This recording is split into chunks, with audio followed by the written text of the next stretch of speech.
Hello everyone, मैं आकांक्षा। स्वागत है आपका एबी फाइनेंस में। नमस्ते दोस्तों। निफ्टी वीकली एनालिसिस पे आप सभी का बहुत बहुत स्वागत है। फ्रेंड्स, हमने वीकली मार्केट एनालिसिस को लेकर अपनी एक सीरीज स्टार्ट करी है, जिसमें कि हम हर वीकेंड पे ओवरऑल मार्केट को लेकर, ओवरऑल मार्केट की अंडरस्टैंडिंग को लेकर, मार्केट के एक ओवरव्यू को ध्यान में रखते हुए एक वीडियो बनाते हैं, जिससे कि आपको मार्केट की ओवरऑल अंडरस्टैंडिंग हो सके और आपको एक ओवरव्यू मिल सके कि अभी अगले हफ्ते मार्केट में क्या हो सकता है। तो ये एक सीरीज है जो हम ऑलरेडी स्टार्ट कर चुके हैं, और ये हमारे चैनल पे एवरी वीक आपको इस तरह का मार्केट एनालिसिस को लेकर ये वीडियो वीकेंड पे मिलता रहेगा। तो चलिए अब चलते हैं चार्ट्स की ओर। और फ्रेंड्स, चार्ट्स पे आगे बढ़ने से पहले मैं आपसे एक बार ये कहना चाहती हूँ कि अगर आपने अभी भी ये चैनल सब्सक्राइब नहीं किया है तो आप इसे सब्सक्राइब कर सकते हैं, क्योंकि हमारे चैनल पे आपकी स्टॉक मार्केट की जर्नी को आसान बनाने के लिए वैल्यूएबल कंटेंट हम लेकर आते रहते हैं। तो अगर ये कंटेंट आपकी ओवरऑल अंडरस्टैंडिंग को बढ़ाने में आपकी हेल्प करता है तो प्लीज़ इस चैनल को सब्सक्राइब करें। तो चलिए चलते हैं डिस्कशन की ओर। और जैसा कि आप देख सकते हैं कि यहाँ पर निफ्टी का क्वार्टरली का चार्ट लगा हुआ है। तो फ्रेंड्स, यहाँ पर ये जो आप क्वार्टरली का डिमांड जोन मार्क किया हुआ देख रहे हैं, हम अपने पिछले वीडियो पे भी इस क्वार्टरली के डिमांड जोन की बात कर चुके हैं। और अब आप देख सकते हैं कि निफ्टी में ये क्वार्टरली का डिमांड जोन है, जो कि अच्छा डिमांड जोन है, राइट। अब हम चलेंगे मंथली टाइम फ्रेम पे। फ्रेंड्स, यहाँ पर क्वार्टरली के साथ में कोइंसाइड करता हुआ या क्वार्टरली के ऊपर यहाँ पे कोई भी मंथली का डिमांड जोन नहीं है, ठीक है।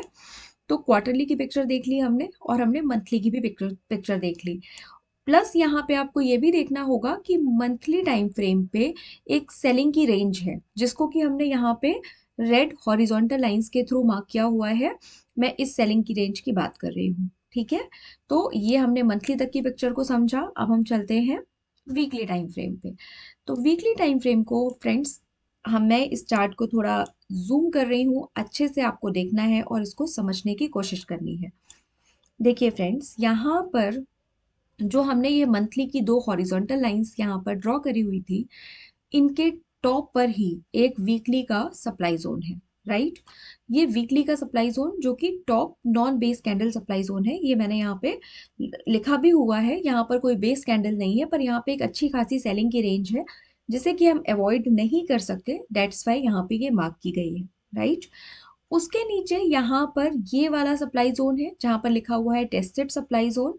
ये ड्रॉप पेस पेस ड्रॉप का सप्लाई जोन था, जो कि अभी टेस्ट भी हो चुका है। और जैसा कि आप जानते हैं कि हम टेस्टेड सप्लाई जोन या टेस्टेड डिमांड जोन्स को उतनी वैल्यू नहीं देते हैं, क्योंकि हमारी थ्योरी में एक बार जो डिमांड जोन या सप्लाई जोन अपना रिएक्शन दे चुका है, फिर वो टेस्टेड हो जाता है, तो सेकेंड टाइम हम उसको टेस्टेड जोन की तरह मार्क करते हैं, फ्रेश जोन की तरह से नहीं, ठीक है। तो ये हमारा टेस्टेड सप्लाई जोन है। पर यहाँ पर आपको एक चीज ये भी समझनी होगी कि इस टेस्टेड सप्लाई जोन, जब ये टेस्ट नहीं हुआ था, यानी कि जब प्राइस ये फ्रेश था और प्राइस यहाँ पे गई, तो इसके ही रिएक्शन से क्या हुआ वो आपको दिख भी रहा है, जो कि इस सप्लाई जोन की तरह से मार्क है। ये है रैली बेस ड्रॉप का फ्रेश सप्लाई जोन, जो मार्क भी है और यहाँ पे लिखा भी हुआ है। तो जो ये फ्रेश सप्लाई जोन बना है, ये इसी टेस्टेड सप्लाई जोन की रिएक्शन से बना है। लेकिन ये इसमें आप देखने पे भी आपको पता चल रहा है कि ये सप्लाई जोन अच्छा है। सप्लाई जोन, इसकी लेग आउट देखिए, कितनी पोटेंशियल वाली लेग आउट है इसकी, ठीक है। तो इसलिए हमारे पास अभी, अगर हम वीकली टाइम फ्रेम पे बात करें, तो ये वाला हमारा फ्रेश सप्लाई जोन है, जहां पे अभी मेरा कर्सर है, राइट। RB11W की बात कर रही हूँ, इस फ्रेश सप्लाई जोन की बात कर रही हूँ, ठीक है। अब हम बात कर लेते हैं डिमांड जोन की। तो फ्रेंड्स, वीकली टाइम फ्रेम पे हमारे पास ये वाला एक नॉन बेस एरिया का डिमांड जोन है, जिसको दो हॉरिजॉन्टल लाइंस के थ्रू मार्क किया गया है। और यहाँ पर आप देखिए कि मतलब ये जो विक है, इस विक में जो भी पेंडिंग ऑर्डर्स हैं, उनको यहाँ पर हमने मार्क करने की कोशिश करी है, उसको यहाँ पर आइडेंटिफाई किया गया है, ठीक है। आई होप कि यहाँ तक की पिक्चर क्लियर है। और अगर इस डिमांड जोन के पोटेंशियल की बात करें, तो देखिए फ्रेंड्स, यहाँ पर ये जो सप्लाई जोन है, राइट, ये वाला सप्लाई जोन RB8W, इस सप्लाई जोन को खत्म करके और इसके ऊपर क्लोजिंग दिलवाने वाला जो डिमांड जोन है वो यही वाला है। यहीं के जो पेंडिंग ऑर्डर्स हैं, मतलब यहाँ पे जो बाइंग आई है उसने ही इस वाले सप्लाई जोन के ऊपर क्लोजिंग दिलाई और साथ ही जो ऊपर वाला सप्लाई जोन था उसको टेस्ट किया। तो इसलिए यहाँ पे पोटेंशियल भी है, दैट्स वाई हमने यहाँ पे इसको इस तरह से मार्क किया है, राइट। और अब फ्रेंड्स यहाँ पे आप देखिए, वीकली तक की पिक्चर हमें क्लियर हो चुकी है। इसके बाद वीकली पे हमें कोई डिमांड जोन नहीं मिल रहा देखने को, सीधा हमारे पास ये क्वार्टरली का जोन है, जो कि हम ऊपर क्वार्टरली का देखकर आए भी हैं डिमांड जोन की तरह से।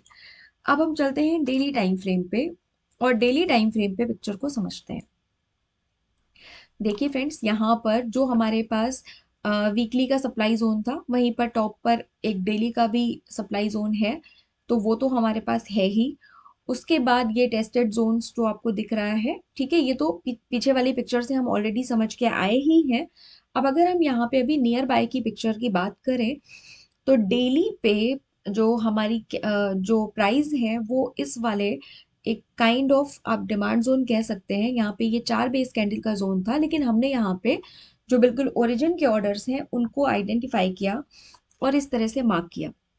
तो प्राइस अभी इसी जोन में है और अगर कोई देखेगा तो उसको ये भी क्लियरली दिखेगा ही कि ये जोन ऑलरेडी अपनी रिएक्शन दे भी चुका है, ठीक है। ये रहा ये जोन का रिएक्शन कि जब ये इस बेस कैंडल से, जहाँ पे अभी कर्सर है, इस जोन में एंट्री भी मिली है और इसमें एंट्री मिलने के बाद ये डेली का जो नियर बाय सप्लाई जोन था वहां तक गया। वहां तक जाने के बाद उस सप्लाई जोन से रिएक्शन आया है और अभी ये इसी वाले वापस इसी जोन में, इसी डिमांड जोन में आ गया है, ठीक है। तो फ्रेंड्स, यहाँ पे हमने क्वार्टरली से लेकर के डेली तक की पिक्चर को समझा। अब इसमें क्या क्या पॉसिबिलिटीज हैं वो मैं आपके साथ डिस्कस करूंगी। तो आई होप कि यहाँ तक के डिस्कशन से आपको अभी तक निफ्टी में क्या क्या हुआ, किस तरह से डिमांड जोन और सप्लाई जोन्स ने अपना काम किया और कैसे निफ्टी में अप डाउन मूवमेंट्स हुए, ये समझ में आया होगा। तो फ्रेंड्स, अब हम बात कर लेते हैं कि अभी आगे हमारे पास क्या पॉसिबिलिटीज हैं। तो फ्रेंड्स देखिए, इस वाले जोन पे जहाँ पे अभी हमने मार्क किया है, ये जो कर्सर है हमारा RB7D की अगर बात करें, तो देखिए ये हो सकता है कि अभी यहाँ से कुछ हल्का फुल्का रिएक्शन आए, ठीक है। और अगर ये हल्का फुल्का रिएक्शन आता है तो यहाँ से ये थोड़ा अप जा सकता है। और ऑल दो अगर हम ये देखें कि ये जोन ऑलरेडी चल चुका है, मतलब एक तरह से ये टेस्टेड है, तो उस केस में ये हो सकता है कि प्राइस अभी यहाँ पे ये वाला डिमांड जोन जो मार्क किया हुआ है, मैं बात कर रही हूँ RB8D की, ठीक है, इस वाले डिमांड जोन की बात कर रहे हैं। ये रहा, इसको मैं जूम करती हूँ, ये रहा, ठीक है। ये है रैली बेस, रैली का ये डिमांड जोन। तो अगर ये जोन ब्रेक होता है और ब्रेक होने के बाद प्राइस नीचे आने लगती है, तो इसको रोकने के लिए जो पहला डिमांड जोन है वो ये वाला है, RB8D की बात कर रही हूँ, जहाँ पे ये कर्सर है उसकी बात कर रही हूँ, ठीक है। और इस डिमांड जोन की अगर आप फ्रेंड्स बात करें, तो ये एक सिंगल टाइम फ्रेम का डिमांड जोन है। सिंगल टाइम फ्रेम का डिमांड जोन अगर मैं बोल रही हूँ तो इसका मतलब ये है कि ये स्ट्रक्चर सिर्फ एक टाइम फ्रेम पे है, यानी डेली टाइम फ्रेम पे। इसके सपोर्ट में हमें वीकली पे, मंथली पे या क्वार्टरली पे कुछ भी नहीं मिलता। तो अगर ये प्राइस यहाँ तक आती भी है, अगर मैं आपको पेंसिल का की हेल्प से समझाने की कोशिश करूं, तो इन केस ये जोन टूटता है और प्राइस इस डिमांड जोन तक आती भी है, तो ये पॉसिबिलिटीज हैं कि ये जब नीचे आएगा यहाँ से, तो जो सप्लाई जोन ये बनाते हुए आएगा ये वहीं तक वापस जाएगा। और अब जब ये वापस वापस प्राइस नीचे आएगी, तो ये नीचे वाला डिमांड जोन ये ऑलरेडी टेस्ट हो चुका है, तो प्राइस हमारी प्रॉपर डाउन आ सकती है। और अब इस बार जब प्राइस डाउन आएगी, तो वो किस तरह से डाउन आएगी हम वो समझते हैं। तो प्राइस यहाँ तक डाउन आ सकती है। मैं ऐसा क्यों कह रही हूँ, अब हम इसकी बात करेंगे, राइट। तो देखिए फ्रेंड्स, यहाँ पर आपको ये क्वार्टरली का जोन दिख रहा है, ठीक है। इस क्वार्टरली के जोन के अंदर हमारे पास डेली पे ये जो हमने मार्किंग करी हुई है, जिसे कि आप देख भी सकते हैं, ये जो डेली की मार्किंग है ये क्वार्टरली के डिमांड जोन के अंदर है, राइट। जहाँ पे हमने इन ऑर्डर्स को आइडेंटिफाई किया है, जहाँ से ये पूरा पूरी जो आप कह सकते हैं कि जो अप मूव है ये आया था। तो अब इस बार जब प्राइस इस डिमांड जोन को भी टेस्ट कर देगी और उसके बाद जब प्राइस डाउन आएगी तो बहुत चांसेस हैं कि प्राइस यहाँ तक ही आएगी, राइट। तो इस तरह से जब प्राइस क्वार्टरली के कोइंसाइडिंग इस डेली के डिमांड जोन में आएगी तो यहाँ पर आप यहाँ निफ्टी में प्रॉपर लॉन्ग की ट्रेड इनिशिएट कर सकते हैं, ठीक है। और उस लॉन्ग की ट्रेड को इनिशिएट करने के लिए ही हमने यहाँ पे ये एंट्री मार्क कर रखी है और इस जोन के जस्ट नीचे हमारा ये स्टॉप लॉस होगा। तो फ्रेंड्स, इस तरह से हमने निफ्टी के एक ओवरऑल व्यू को समझा। जो हम पिछले वीक भी बात कर चुके हैं वो भी मैंने आपका रिवाइज कराया है और साथ ही अब आगे क्या होने की पॉसिबिलिटीज हैं उस पर भी हमने बात करी, ठीक है। तो फ्रेंड्स, निफ्टी का ओवरऑल अगर हम समराइज करें पूरे डिस्कशन को तो अभी निफ्टी स्मॉलर टाइम फ्रेम के डिमांड और सप्लाई के बीच में घूम रही है। यहाँ पर अभी बहुत अच्छे हायर टाइम फ्रेम का सपोर्ट नहीं है, ठीक है। लेकिन ये जो स्मॉलर टाइम फ्रेम के डिमांड जोन्स हैं इनमें इनसे भी जब प्राइस अप जाती है तो आपको 1:2 और 1:3 के जो आपके स्टॉक्स हैं उसमें आपको आराम से 1:2 और 1:3 के टारगेट्स देखने को मिल सकते हैं। लेकिन अगर आप निफ्टी में एक बुलिश व्यू की बात करें, निफ्टी में ओवरऑल लॉन्ग कहाँ से, मतलब एक अच्छे अच्छे वाले लॉन्ग व्यू की बात करें यानी कि प्रॉपर बुलिश की बात करें तो उसके लिए फिर आपको इस एंट्री का वेट करना चाहिए जो यहाँ पे हमने एंट्री मार्क करी हुई है, ठीक है। तो यानी कि अब आपको निफ्टी का एक ओवरऑल व्यू मिल गया। लॉन्ग टर्म के लिए कब आप सोच आपको कब सोचना चाहिए वो भी आपको समझ में आ गया। और साथ ही अभी ये जो डेली के डिमांड जोन है या जो वीकली के डिमांड जोन है उनमें उनको आप कैसे प्ले कर सकते हैं ये भी हमने समझा। तो फ्रेंड्स, इस तरह से हमने निफ्टी को समझा अच्छे से। अब अपनी इसी अंडरस्टैंडिंग को थोड़ा और बेहतर बनाने के लिए मैं आपको कुछ स्लाइड्स दिखाऊंगी जहां पर हमने निफ्टी का एक कंपेयर किया हुआ है दूसरे जो हमारे इंडेक्स हैं उनके साथ, तो आपको एक और अच्छी अंडरस्टैंडिंग मिलेगी। तो चलिए चलते हैं उन स्लाइड्स पे। देखिए फ्रेंड्स, यहाँ पर ये जो निफ्टी है इसको, निफ्टी का चार्ट तो ये आप देख ही सकते हैं जहां पर अभी हमने निफ्टी का वीकली वाला जो एनालिसिस है जो हमने वीकली चार्ट पे डिस्कस किया ये वो वाला है, ठीक है।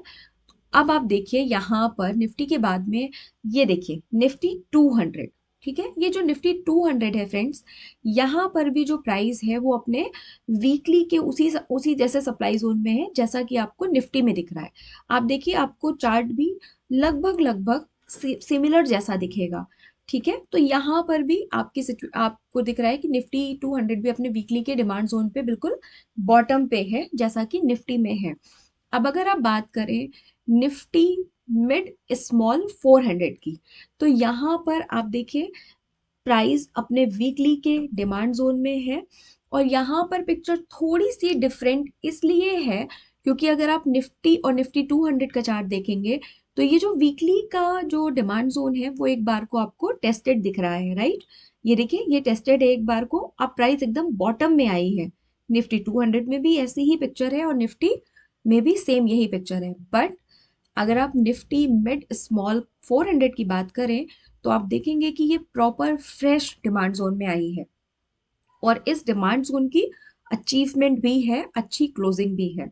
तो इसलिए आप यहाँ पे देखिए निफ्टी मिड स्मॉल में आपको एक और बेटर इमेज देखने को मिल रही है, ठीक है। अब चलते हैं निफ्टी मिड कैप 150 में। तो सेम निफ्टी मिड कैप 150 में भी ऐसा ही है कि प्राइस अभी अपने फ्रेश डिमांड जोन में आई है जो कि चला नहीं है, यानी कि Nifty mid cap 150, Nifty mid small 400, ये दोनों ही, इन दोनों में ही प्राइस वीकली के फ्रेश डिमांड जोन में आई है। तो ऑब्वियसली यहाँ से कुछ तो रिएक्शन आएगा ही, इसीलिए मैंने आपसे बोला कि आपके 1:2 और 1:3 के जो टारगेट वाले स्टॉक्स हैं जिनमें आपको एंट्री मिल रही है तो अपने रिस्क मैनेजमेंट को ध्यान में रखते हुए आप उसमें अपनी एंट्री प्लान कर सकते हैं। फ्रेंड्स, इसी तरीके से अगर हम सेंसेक्स की बात करें तो सेंसेक्स में भी आप देखिए यहाँ पर आपको निफ्टी जैसी पिक्चर ही देखने को मिलेगी कि प्राइस वीकली के उस डिमांड जोन में है जो एक बार आपको अपना रिएक्शन दे भी चुका है और अब प्राइस वीकली के उसी डिमांड जोन में बॉटम तक आई है, ठीक है। तो इस तरीके से हमने निफ्टी के साथ साथ Nifty mid cap, Nifty 200, Sensex, इनको समझा और इसको समझने से हमारी अंडरस्टैंडिंग में हमें थोड़ा सा और मतलब इन्हेंसमेंट हुआ कि हाँ, निफ्टी 200 की इमेज क्या है और कैसे आपको इन चीजों को ध्यान में रखते हुए अपना डिसीजन लेना है, राइट। तो फ्रेंड्स, अब हम बात करते हैं कि और कौन से ऐसे दूसरे सेक्टर्स हैं जहां पर कुछ अच्छे डिमांड जोन्स में प्राइस आई हुई है, और उनको भी हम देख लेते हैं। तो फ्रेंड्स, ये देखिए, ये है मार्केट में इस टाइम पे वैसे सेक्टर्स जहां पर प्राइस एक कुछ अच्छे डिमांड जोन्स में आई है। यानी कि आप यहाँ पर अगर अपने लिए कुछ अपॉर्चुनिटीज देखेंगे तो आपको बिल्कुल बहुत अच्छे आपको टारगेट्स मिल सकते हैं, ठीक है। तो देखिए, सबसे पहला सेक्टर है हमारा निफ्टी एफएमसीजी। निफ्टी एफएमसीजी में प्राइस क्वार्टरली के डिमांड जोन में आई है, और क्वार्टरली के डिमांड जोन से चलते हुए जो वीकली पे एक फॉलो अप डिमांड जोन बनाया है प्राइस ने, अभी प्राइस उसी डिमांड जोन में है। तो बिल्कुल क्वार्टरली के साथ चलते हुए वीकली के फॉलो अप डिमांड जोन में प्राइस है। निफ्टी एफएमसीजी में, इस सेक्टर में अगर आपको कुछ स्टॉक्स ऐसे मिलते हैं जहां पर प्रॉपर एंट्री मिल रही है, तो आप इसमें अपनी एंट्री प्लान कर सकते हैं। यहाँ पे आपको अच्छे रिटर्न्स देखने को मिल सकते हैं। फिर दूसरा सेक्टर हमारे पास निफ्टी मेटल का है। आपके सामने चार्ट है, प्राइस क्वार्टरली और वीकली के कोइंसाइडिंग डिमांड जोन में आई हुई है। तो सेम यहाँ पे भी आपको जो स्टॉक्स आपको एंट्री दे रहे हैं वहाँ पे आप अपनी एंट्री प्लान कर सकते हैं। निफ्टी ऑटो में भी आप देखिए, वीकली के बहुत अच्छे डिमांड जोन में प्राइस है, राइट। और सेम निफ्टी पीएसयू में भी प्राइस यहाँ पर आप देखिए, मंथली और क्वार्टरली इन दोनों का ही डिमांड जोन है, जिसके बीच में ये वीकली का डिमांड जोन है, राइट। यानी निफ्टी में पीएसयू में क्वार्टरली, मंथली, मतलब ये जो वीकली का डिमांड जोन है, इसकी डिस्टल जो है वो मंथली के साथ के डिस्टल मंथली के साथ कोइंसाइड कर रही है। इसकी प्रॉक्सिमल, सॉरी, निफ्टी पीएसयू की जो वीकली का डिमांड जोन है उसमें प्राइस आई हुई है, इसकी प्रॉक्सिमल मंथली के साथ कोइंसाइड कर रही है, और इसकी डिस्टल क्वार्टरली के साथ, ठीक है। तो आप खुद भी समझ सकते हैं कि ये अच्छे जो मतलब ये जो सेक्टर्स हैं, ये अपने अच्छे डिमांड जोन्स में आए हुए हैं। तो इन सेक्टर्स में अगर आपको कुछ अच्छे स्टॉक्स मिलते हैं जहां पे आपको प्रॉपर एंट्री मिल रही है, तो बिल्कुल आपको यहाँ पे अपनी एंट्री प्लान करनी चाहिए। तो फ्रेंड्स, मैं आपसे ये कहना चाहती हूँ कि अगर आप ये जानना चाहते हैं कि इन सेक्टर्स में वो कौन से स्टॉक्स हैं जहां पर अभी एंट्री मिल रही है, और आपको वो एंट्री किस तरह से प्लान करनी चाहिए, मतलब प्रॉपर रिस्क मैनेजमेंट को ध्यान में रखते हुए अच्छा रिस्क रिवॉर्ड देने वाले जो स्टॉक्स हैं वो कौन से स्टॉक्स हैं, तो आप हमारे इस टेलीग्राम चैनल को ज्वाइन कर सकते हैं, जो कि बिल्कुल फ्री है। यहाँ पर आपको लाइफ टाइम फ्री सपोर्ट में दिया जाता है। यहाँ पर हमारा प्रीमियम कंटेंट ट्रेड सेटअप की तरह से आपको प्रोवाइड किया जाता है। तो अगर आप इस टेलीग्राम चैनल को ज्वाइन करते हैं, तो यहाँ पर आपको बहुत सारे अच्छे ट्रेड सेटअप्स मिलते रहते हैं, जो कि हम ट्रेड सेटअप सिर्फ एक रिसर्च बेसिस पे देते हैं। ये हमारी ट्रेड रिसर्च होती है। जैसी रिसर्च हम आपके साथ यहाँ पे शेयर कर रहे हैं, यहाँ पर हम इस टेलीग्राम ग्रुप पे हम प्रॉपर अपनी ट्रेड रिसर्च को आपके साथ डिस्कस करते हैं, जो कि बहुत वैल्यूएबल होती है। उस ट्रेड रिसर्च से आपको आपकी स्टॉक मार्केट की जर्नी में हेल्प मिलती है। उस ट्रेड रिसर्च को आप उसमें अपनी एनालिसिस के बेसिस पे अपने रिस्क मैनेजमेंट को ध्यान में रखते हुए अपनी एंट्री प्लान कर सकते हैं। तो फ्रेंड्स, आज के लिए डिस्कशन में इतना ही। Thank you so much.